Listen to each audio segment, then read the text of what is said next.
The sun rose over the small village of 8, casting a golden glow over the rooftops of the mud houses and the lush green fields that surrounded them.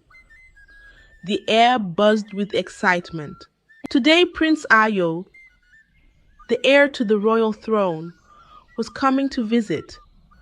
He was on a journey to find his future queen, and every eligible maiden in the village had been preparing for weeks. Bright wrappers were carefully ironed, beads were polished to perfection, and hair was styled in intricate patterns, the aroma of freshly baked flatbreads wafting through the air as families bustled with last-minute preparations. But not everyone in the village was preparing to meet the prince. In a small corner of the village, Tai sat quietly grinding millet for her stepmother, Madame Yetunde.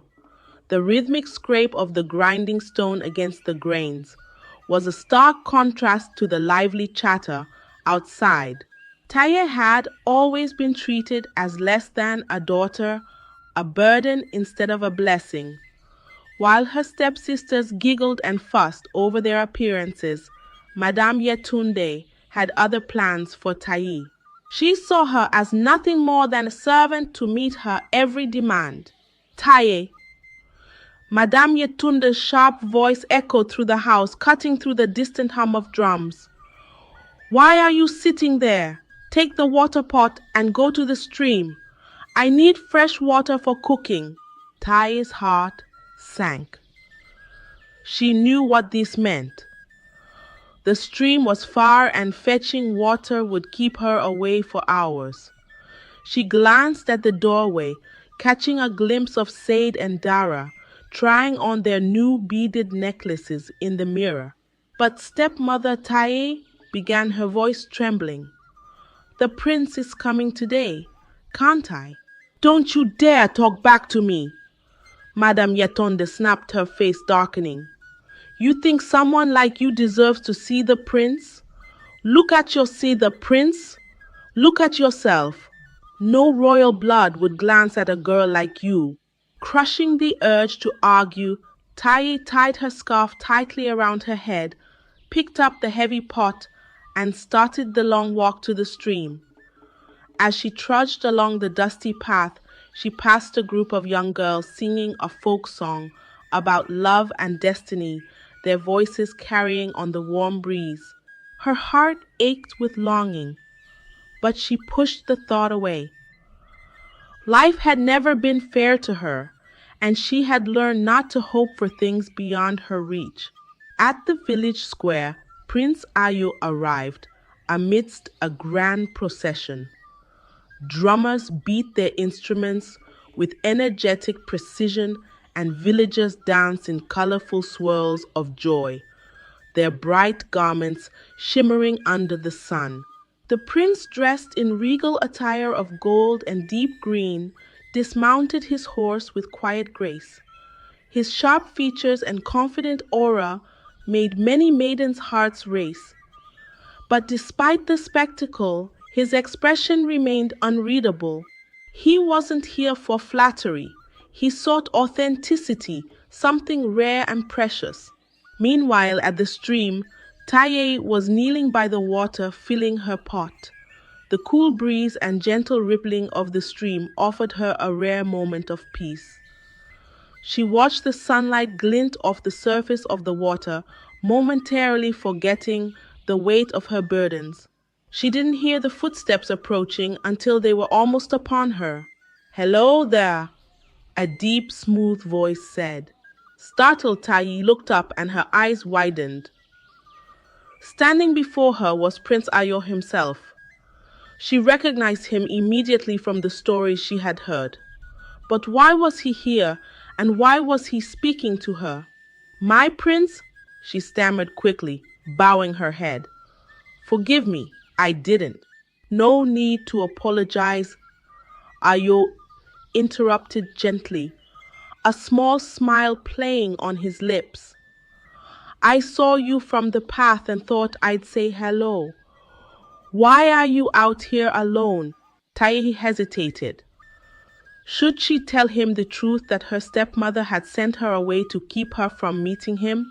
I came to fetch water, she finally said. It's my duty. The prince studied her for a moment. There was something about her, an honesty, a simplicity that he hadn't seen in the other girls who had thrown themselves at him in other villages. He noticed the calluses on her hands and the beads of sweat on her forehead, marks of her hard work. "What is your name?" he asked. "Tai," she replied, her voice barely above a whisper. "Tai," he repeated, as if testing the name on his tongue.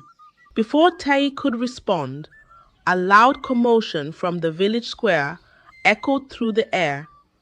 Prince Ayo turned his head briefly, but didn't seem in a hurry to leave. "Will you be at the square later?" he asked, his gaze returning to her. Tai's cheeks flushed. I don't think so, my prince." The village buzzed with stories of Prince Ayo's visit long after he had left the square.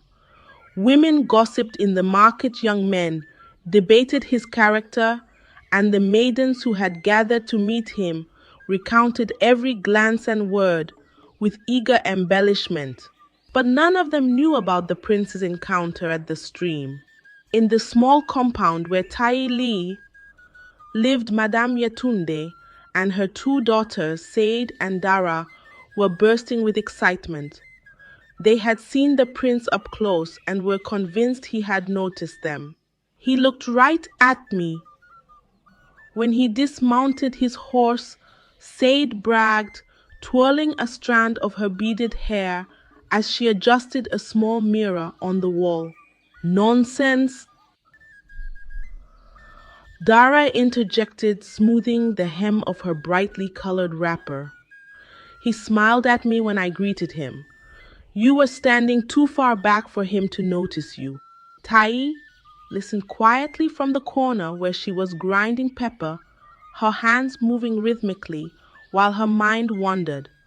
Her stepmother had given her a mountain of chores to complete as usual. She tried to focus on her work, but her thoughts kept drifting back to the prince, his kind eyes, his gentle smile, the way he had said her name. It all felt like a dream. Madame Yetunde's sharp voice broke her reverie. "Tai, stop daydreaming and finish your work. We need to prepare for tomorrow. The prince may visit again." "Yes, stepmother Tai," replied, lowering her head to hide her emotions. Her hands quickened their pace as she ground the remaining pepper, determined to avoid further reprimands. Meanwhile, at the palace, Prince Ayo was deep in thought, his advisors and attendants surrounding him, discussing the day's events and the women he had met. But Ayo barely listened. His mind kept returning to the girl at the stream. There had been something genuine about her, something that stood out from the polished smiles and practiced courtesies of the other maidens. "Your Highness," his chief advisor said, breaking through his thoughts, "have you made any decisions about the women you met today?" Ayo shook his head. "Not yet. I need more time." The advisor nodded, though he seemed slightly frustrated. "Very well, Your Highness. We will continue to visit other villages as planned." The prince nodded absent-mindedly, but his heart wasn't in it. He resolved to return to aid before leaving for the next village. He wanted to see Taye again to learn more about her. The next morning, Taye was at the market helping her stepmother sell vegetables. She worked diligently arranging the produce and attending to customers, but the whispers and stares of the villagers made her uncomfortable. She caught snippets of conversations as she moved through the crowded stalls. "Did you hear? The prince was seen near the stream yesterday. Who was he talking to?" No one seems to know. It couldn't have been anyone important, probably just a servant fetching water. Tai's cheeks burned, and she kept her head down, hoping no one would connect her to the story.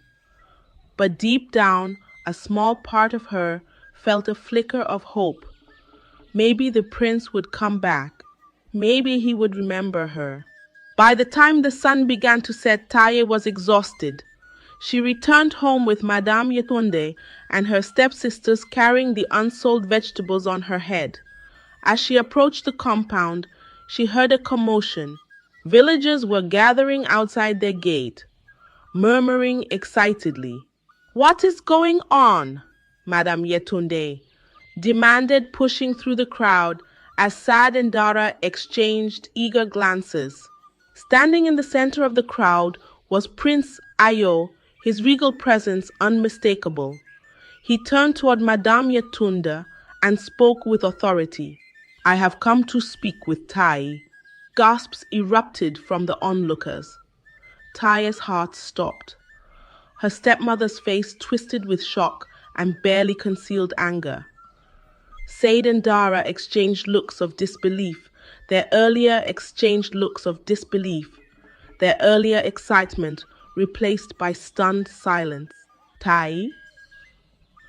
Madame Yetunde repeated, her voice rising. Ayo's gaze was steady. "I would like to speak with her alone."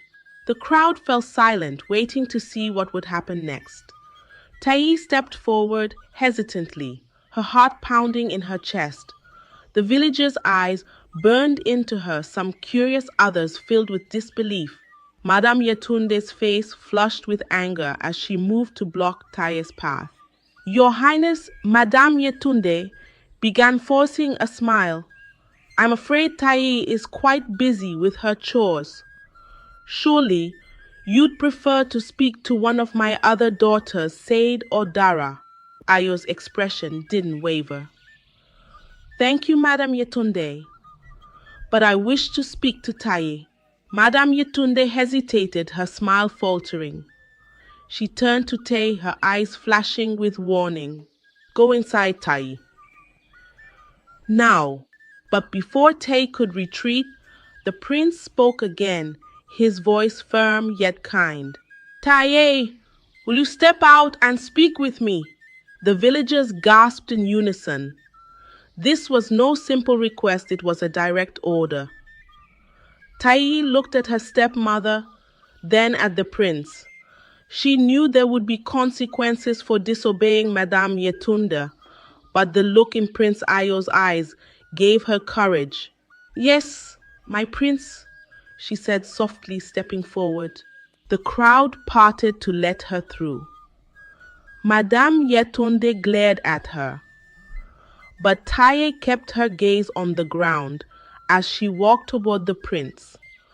When she stood before him, he gestured for her to follow him to a quieter corner of the compound. "I'm sorry for the scene," Ayo said once they were alone. "I didn't mean to cause you any trouble." Taye shook her head.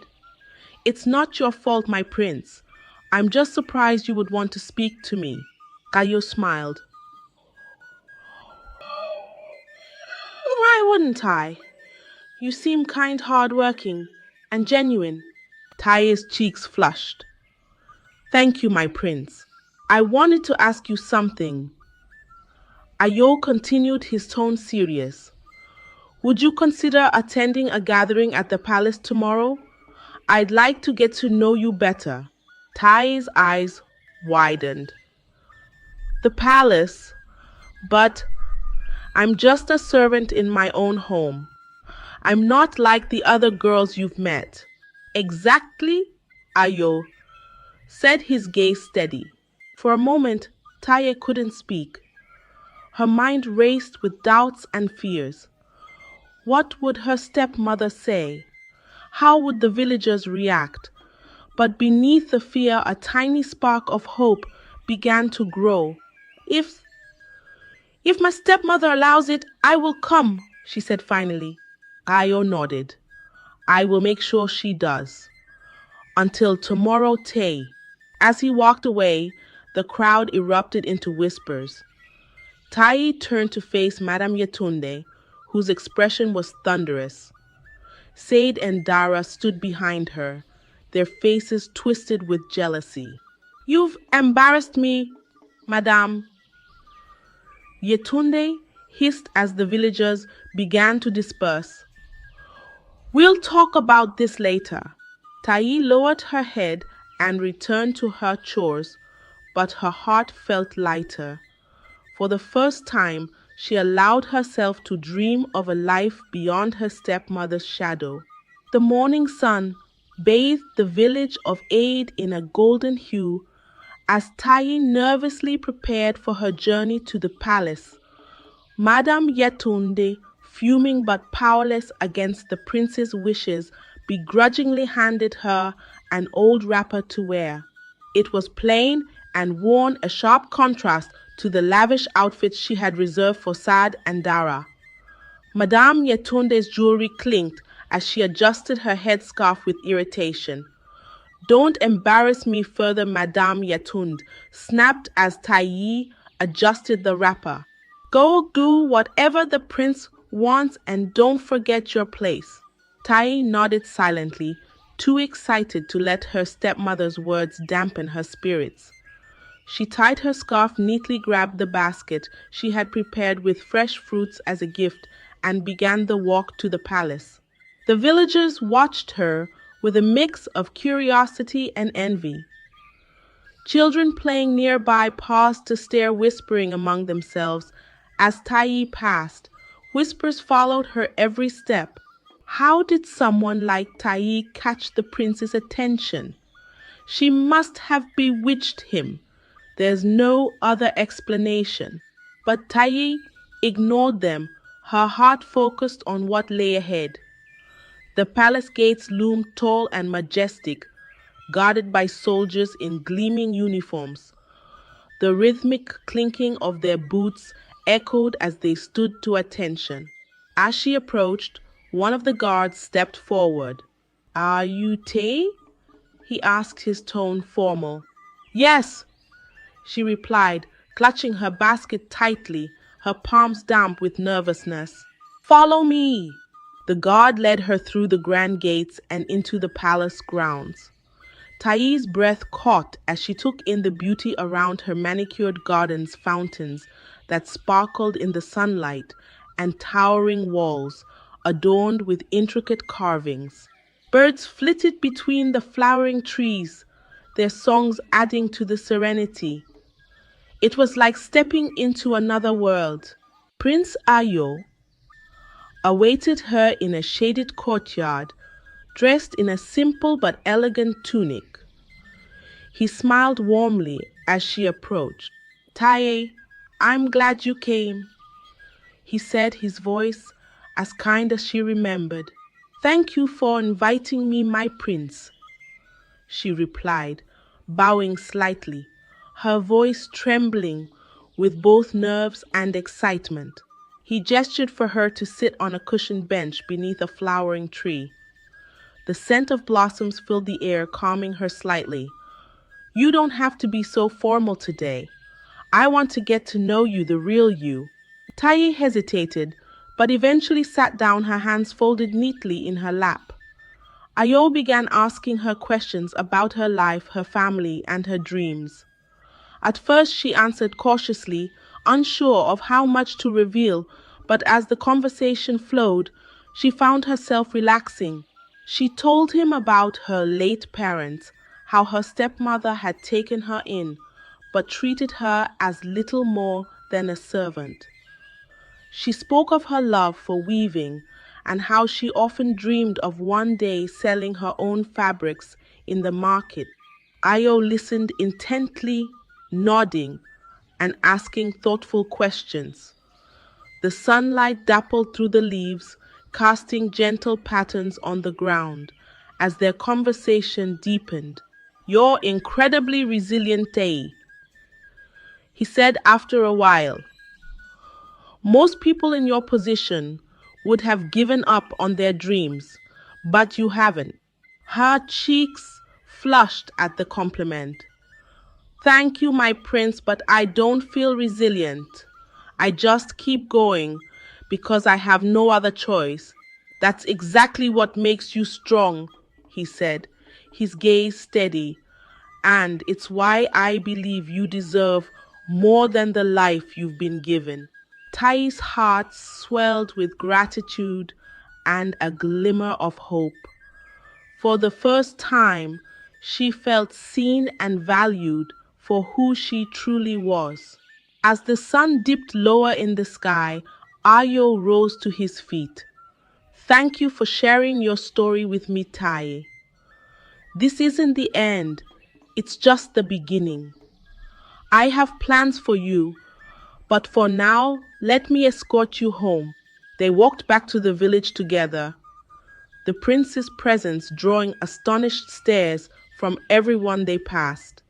Children pointed, while their mothers hurriedly hushed them, and vendors paused mid-sale to gawk. When they reached her compound, he paused and turned to her.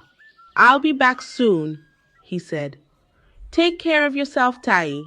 As he walked away, Tai stood at the gate, her heart filled with a mixture of joy and uncertainty. Whatever lay ahead, she knew her life was about to change in ways she could never have imagined. The news of Taye's visit to the palace spread like wildfire through the village. Every corner buzzed with speculation. Some admired her for her sudden rise to prominence, while others like Said and Dara burned with jealousy. Madame Yatonda's wrath was uncontainable. The sound of her slippers striking the ground echoed as she stormed around the house. How dare you bring such attention to this household? She spat at Tai. Do you think you're better than my daughters now? Tai kept her head low, enduring the scolding in silence. Deep down, she held on to the memory of Prince Ayo's kind words. They were a shield against her stepmother's anger. The next day, a messenger from the palace arrived with an invitation for Taye to attend a royal feast. It was to be a grand event with nobles from across the kingdom. Madame Yetunde tried to argue, insisting that Taye wasn't fit for such an occasion, but the messenger's firm stance left no room for debate. With no fine clothes to wear, Taye worked tirelessly to weave a simple yet elegant fabric for herself. Her fingers moved deftly, pouring her hopes and dreams into every thread.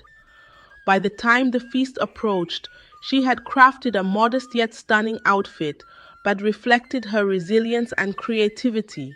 At the feast, Taye felt out of place among the glittering gowns and elaborate jewelry of the nobles, but Prince Ayo's reassuring smile eased her nerves. He introduced her to the guests, speaking highly of her strength and character. For the first time, Taye felt like she belonged. But not everyone welcomed her warmly. Among the nobles was Lady Yugoshi, a wealthy and influential woman who had long hoped to secure her daughter's marriage to the prince. She regarded Taye with disdain, determined to undermine her. During the feast, Lady Yugoshi approached Taye with a saccharine smile. You must feel so out of place here, dear. After all, this isn't your world. Tai met her gaze calmly. You're right, but I believe people can rise above where they come from. Lady Yugochi's smile faltered, and she walked away defeated. Prince Ayo, who had overheard the exchange, smiled proudly at Tai. The exchange was impressed by Tai's composure. As the evening progressed, Ayo stood to address the gathering. In my search for a future queen, I have met many women, but one stands out not because of her wealth or status, but because of her heart's strength and authenticity. The room fell silent as he turned to Tai. Tai, will you join me as my partner, not just in the palace but in life? Gasps echoed through the hall. Tai's hands trembled as she rose to her feet. Yes, my prince, I will. The hall erupted in applause, though not all claps were genuine. Lady Ugochi and others glowered, but Taye didn't care. She had overcome countless trials to reach this moment. Back in Aid, the villagers celebrated Taye's engagement. Even Madame Yetunde, though begrudgingly, acknowledged her triumph. Said and Dara avoided her, unable to hide their envy. As Tayi stood on the palace balcony, looking out at her new home, she felt a deep sense of gratitude. Her journey had been filled with challenges, but she had emerged stronger. With Prince Ayo by her side, she was ready to embrace the future and the adventures it held. The days leading up to Taye and Prince Ayo's wedding were filled with preparation and excitement. Villagers and nobles alike marveled at how a humble girl from Aid had won the heart of the kingdom's prince. Taye, once overlooked and mistreated, now found herself at the center of a grand celebration. Madame Yetunde, though reluctant to admit it, began to treat Taye with more respect. Sad and Dara, however, sulked in the shadows, their jealousy preventing them from joining the festivities. Taye, ever kind, invited them to participate, hoping to bridge the rift. This is a happy time for all of us, she told them gently. Let us move forward together. The wedding day arrived and the palace shone brightly with decorations of gold and green. Taye, dressed in a gown she had designed herself, walked down the aisle with her head held high. Her steps were steady, her heart full of joy. Prince Ayo waited for her at the altar, his gaze filled with pride and love. As they exchanged vows, the hall erupted in cheers. The villagers of Ed, seated among the nobles, celebrated as though one of their own had risen to the stars. Taye's story had become a source of inspiration for all. After the ceremony, Prince Ayo addressed the crowd. Taye has taught me the value of humility, resilience, and love. Together we will rule not with power, but with compassion and understanding. Taye's story teaches us that true value lies not in status or appearance, but in character, resilience, and sincerity.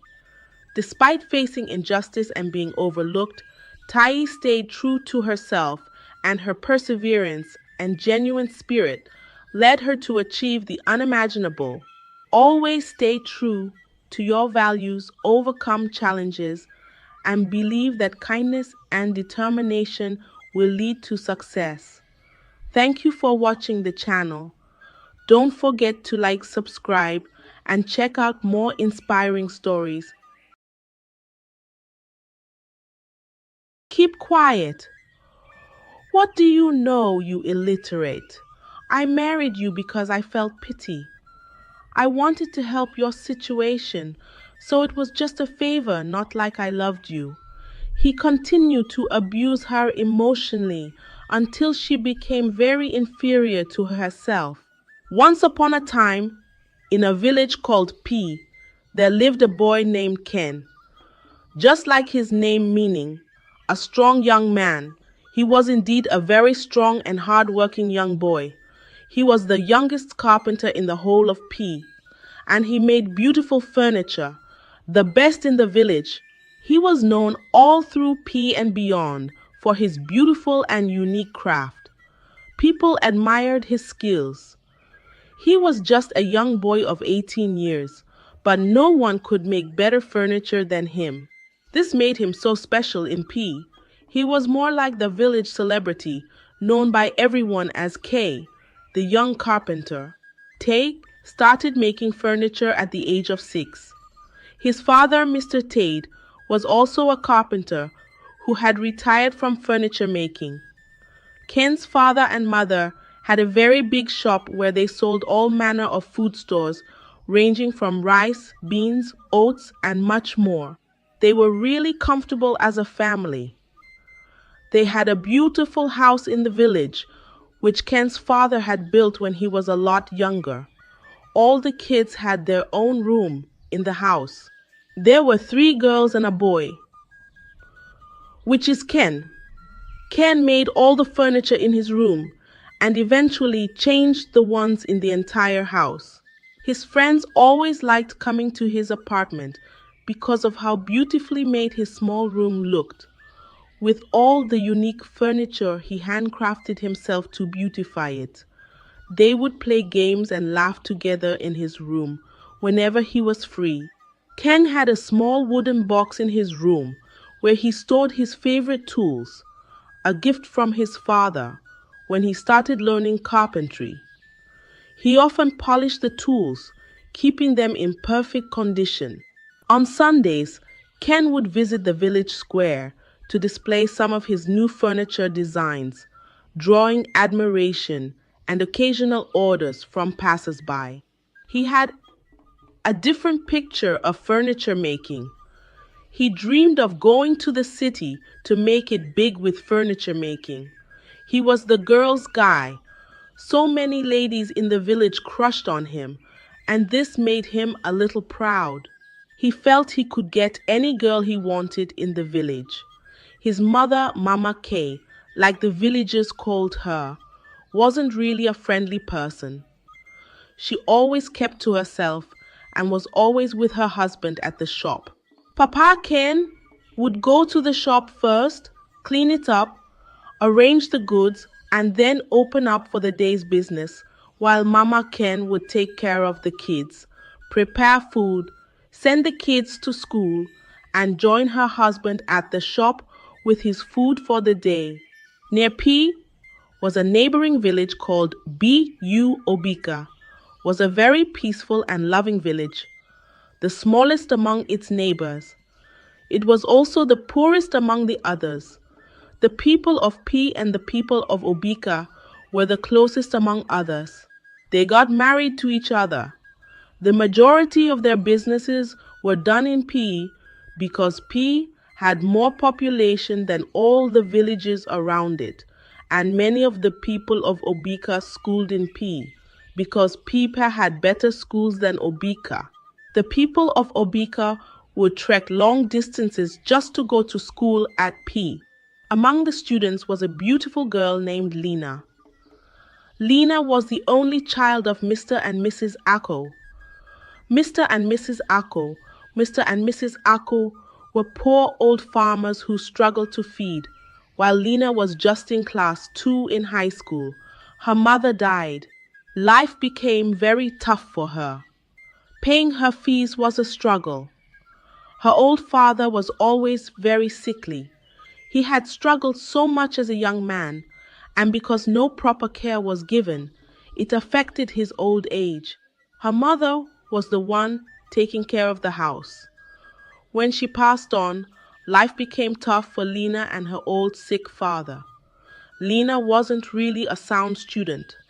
She was more of a business person than a student. She had unique and good business ideas, but there was no money to fund her ideas. When Lena was younger, her mom would force her to go to school, but she always told her mom that she wanted to be a businesswoman rather than go to school. Your mates are going to school. Can't you see all these classy career women? Don't you want to be like them? Mom, I can be a businesswoman and still be classy. I don't have to go to school to be classy. When you do business as a graduate, it's different from someone who does the same business without going to school because you have a better picture and idea of what you're doing. You've been exposed to things that the person did not know. Her mom would always say to her.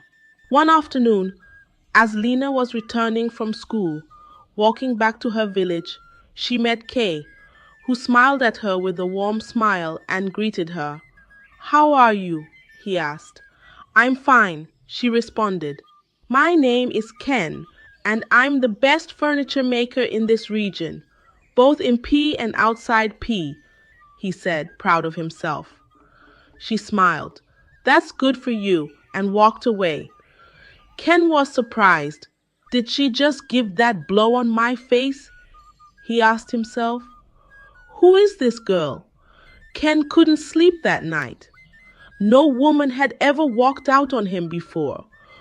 Who is this girl that didn't even care about me being the best furniture maker? Like she wasn't even concerned. And to make matters worse, she walked away. Child. Me. Ken. The next day, around the same time, Ken stood beside a tree waiting for Lena to pass by. He knew it was almost time for closing, so he went. After about 2 hours of waiting, he saw her coming. He approached her, and this time he was polite. How was school today? She answered, fine. I'm sorry I started on a wrong note yesterday. It's okay. It's just that your introduction of you being the best furniture maker wasn't really necessary. How can you see someone after a stressful day at school and then you're giving me an unnecessary introduction? Oh, that was why you walked away. I'm so sorry. It's okay. That's all in the past now. I was just tired. I wanted to go home and rest. I didn't want all of that introduction. I'm Lena from Obika village, but I go to school here in P. She said, oh, I'm Ken from P. I'm a furniture maker, like you know already. They both laughed. After that day, they became friends and saw each other often. Ken would wait for her at their usual spots and walk out to the boundary between P and Obika. This he did often. Ken had been waiting for admission into the university for a while, unlike Lena, who didn't like school.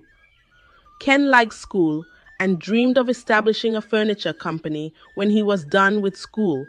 Lena had to stop school when her father could no longer walk.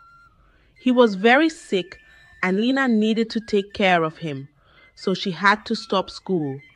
When Ken didn't see her for a while, he went to Obika to look for her. He asked around, describing her, and he was able to find her. When he saw her taking care of her sick father, he knew there was no way she would have left the poor, old sick man alone. Ken gained admission into the university to study architecture, but Lena stopped at class 2 in high school. Ken graduated after 4 years, worked in a bank for 2 years, and started his own furniture company, just like he had always wanted. Lena's father fought for his life for 3 years and gave up the ghost. He slept and didn't wake up, so he died peacefully. Lena was left alone and struggled to survive. She didn't have anyone to help her. She didn't have anyone to take her to the city, unlike Ken, who was already in the city working. After 1 year of establishing his company, Ken decided to return to P to pick a wife. When he got to P, he remembered Lena, so he paid her a visit and discovered that she wasn't married yet. They spent the whole day talking about old times and enjoying memories. Then Ken said in his heart, I came to this village to get a wife. Lena is a good girl, and she's still single. Marrying her wouldn't be a bad idea. While he was still reminiscing, Lena said, Why are you quiet all of a sudden? It's nothing. I just remembered something. It's nothing to worry about, he said. I want to ask you a personal question. I hope you don't mind, he asked. Sure, go ahead, she responded. Do you have a boyfriend? Boyfriend? Cool, I'm a poor orphan who's trying to make ends meet. So a boyfriend on my mind right now? Will you marry me if I ask for your hand in marriage? Lena laughed uncontrollably in such a manner that surprised Ken. What's funny? Ken asked. After graduating from the university, you own your own company. After seeing all the beautiful and classy ladies in the city, and also here in P, is it me, poor, illiterate, and unkempt, like me? Please stop deceiving yourself. I'm nowhere close to you, so please just let it go. Okay, I'll let it slide for now, Ken responded. That night, when Ken got home, he told his mother that he had found a wife and she's from Obika village. She's someone I have known for a very long time. She's a good woman, humble and respectful. I will marry her, he said. If you say she's all of that and you want to marry her, then you have my blessings. His mom responded. After 6 months, Ken married Lena in a beautiful wedding celebration. Lena was happy, and they were both happy. Ken took Lena, his wife, to the city with him. After 1 year, they welcomed their first child. She was a cute little princess. They named her Che. They were both happy to be parents. They treated their little princess with all the love they could give her. 2 years later, they welcomed another baby girl and they named her Amaka. She was as cute as Cha. They almost looked like twins. Ken's family wasn't really happy about Lena having another girl. They wanted a male child. One day Lena said to Kay, I don't want to sit at home. I want to start a business. I don't even have good clothes, though I am married in the city, but I still dress like I live in the village. You won't work, no business. And as for clothes, I like you the way you are. If you're tired of your hair, go and cut it. Really, is this what you have to say? You put on good clothes and shoes, but ever since you brought me to the city, you've not bought any new clothes or shoes for me. He looked down on Lena. He saw her as a village woman, and after giving birth to 2 beautiful kids, he saw no value in her. He was proud. He felt he had arrived. He would make decisions without letting her know. Sometimes he would come back home very late, and when she said a word, he would beat her up. Lena would cry, if a village man had married me, I would have been happier. At least he's in the same class as me, so he wouldn't look down on me. She would cry, remembering her parents. Who will help me? God, please help me. She would lament. Shortly after, she conceived again and gave birth to another beautiful girl. This time, she became irritating to Ken and his family, as though it was her fault that she gave birth to only girls. Ken's family, especially his sisters, humiliated her, calling her daughters names, saying they have no place in their family. Sometimes they would come to Ken's house and beat her up. When Ken returned, he didn't say a word. So she continued to suffer. She didn't have a relative to fight for her, and she could not return to the village with all her kids. Where will I start from? I don't have anyone in the village. It's not like we have a good house in the village. Who will help me? God, please help me, she cried. Because Ken and his family knew she didn't have anyone, they continued to maltreat her. But Ken's father never supported their evil. He always cautioned his wife and daughters about their behavior. Leave him alone to take care of his family, but they refused to listen. You have daughters, and they will reap whatever you're sowing. And for your foolish daughters that are supporting you, I pity them because their end will be destructive. They never cared about their father's words.